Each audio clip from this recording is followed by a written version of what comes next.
Gracias. Yo digo, esta es la parte más sabrosa al final, pues ya hay diferencias de puntos de vista que siempre es entretenido abordar.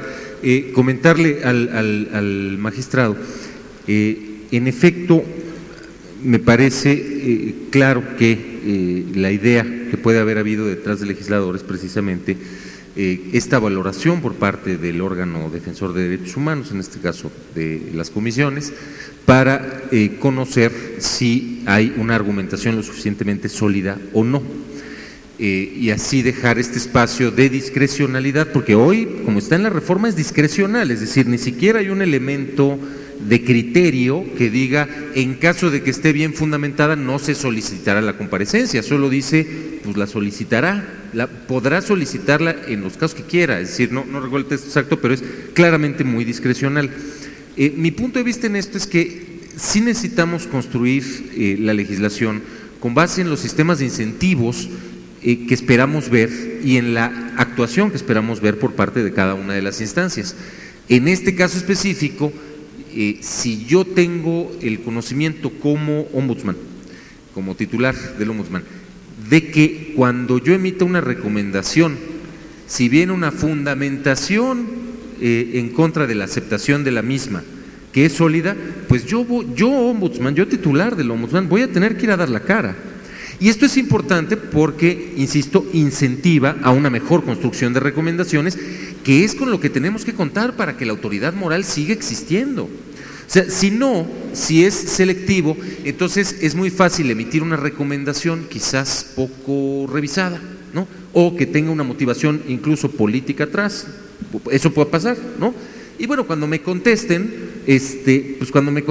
ya no voy a hacerla más de emoción, yo titular de la comisión, ¿no? Por suponer ese caso, aprovechando esa discrecionalidad. Sí, pero ya se usó a la comisión con una motivación política o con un error, o etcétera. Entonces, si nosotros garantizamos que la no aceptación lleva a la rendición de cuentas, estamos en un supuesto que me parece garantiza que esa autoridad moral, desde ese espacio no jurisdiccional, esté mejor preservada. Por eso es que mi postura es en este sentido. Desde luego es muy discutible, ¿no? Son puntos de vista distintos. Y quisiera contestarle también, desde luego, a Mauricio. Me pareció muy interesante el punto de vista, aunque sigo sin compartirlo. Me parece que al final, y una vez más voy al tema de la autoridad moral, cuando en este caso la comisión, el ombudsman, trabaja una recomendación, en primer lugar, yo no le negaría su capacidad o su efectividad para la reparación del daño en su caso. No sé si sea el más efectivo o no, yo creo que eso es casuístico, yo creo que eso depende de cuál sea el caso específico que estemos tratando. Pero incluso en tu propia argumentación, Mauricio, decías, por ejemplo, le puede resultar muy útil a alguien que se haga una aceptación parcial. Bueno, entonces ahí tú mismo estás diciendo si es efectivo, ¿no? Es decir, sí tiene un grado de efectividad que tendríamos que medir en ese sentido, y yo tampoco creo que sea sustituto, en ningún caso creo que debe ser sustituto del espacio jurisdiccional, y mucho menos. Es más, creo que lo que tiene que ver con la construcción de ciudadanía tiene que ver también con la utilización por parte de las personas de los mecanismos, de todos los mecanismos jurisdiccionales a su alcance, desde luego que sí, pero también me parece que la integralidad de una recomendación es algo que tendría que ser respetado y fundamentado a favor o en contra. Inclusive si dentro de uno de los puntos recomendatorios la autoridad puede decir, ¿sabes qué? Este punto recomendatorio lo veo perfectamente claro y considero que aquí incurrir en una violación de derechos humanos, pero estos no.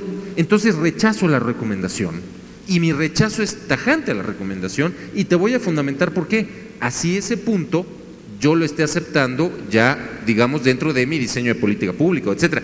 Pero una vez más, habrá el esfuerzo por parte tanto del ombudsman como de la autoridad de hacer el trabajo más consistente en términos de fundamentaciones y motivaciones, entendiendo también y coincidiendo completamente con el planteamiento de la flexibilidad que tiene que haber en estos espacios y que es distinta a la de una autoridad jurisdiccional. Eso también me queda claro y creo que la autoridad también lo tiene que tener claro. Por eso la rendición de cuentas se da en un espacio legislativo que es un espacio eminentemente político y de representación popular. No se da esa rendición de cuentas en, digamos, un espacio jurisdiccional, sino se da ahí en donde las valoraciones políticas tienen un peso y deben tenerlo. Insisto, la política, pues la política es como nos entendemos, aunque los partidos la tengamos secuestrada, es la realidad. Y finalmente, y concluyo con esto,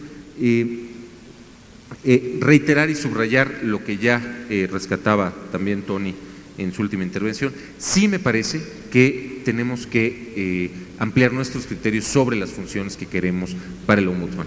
Me parece a mí claramente, y con esto concluyo, y ya lo había dicho, pero lo quiero subrayar, que no hay mejor garantía de un marco, de una sociedad y de un gobierno respetuoso de los derechos humanos que una población decidida y con herramientas para defender sus propios derechos. Me parece que eso es uno de los trabajos que tenemos que hacer, y sí tiene que ver con presupuesto, y sí tiene que ver con funciones específicas que me parece a mí, creo que tendríamos que ampliarle a las comisiones por ser un espacio autónomo y que hoy gozan de credibilidad dentro de la sociedad civil. Muchas gracias.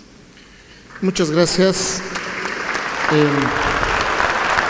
Quiero decir que finalmente nada más un último comentario. Sí, para nosotros, particularmente para este gobierno, es muy importante el utilizar o entender las recomendaciones como una oportunidad para mejorar y para cambiar las políticas públicas, y que eso es lo que hemos tratado de preservar justamente, no enfrascarnos en un debate permanentemente si deben o no proceder, sino en buscar cómo sí le damos al ciudadano la posibilidad de incidir y de cambiar a partir de una comisión que los defienda y que puntualice o centralice las cosas en los derechos y podamos avanzar. Entonces también hay que cuidar esa parte y que esto a veces ha implicado justamente la aceptación de unos puntos para poder avanzar y no negarnos a la aceptación total,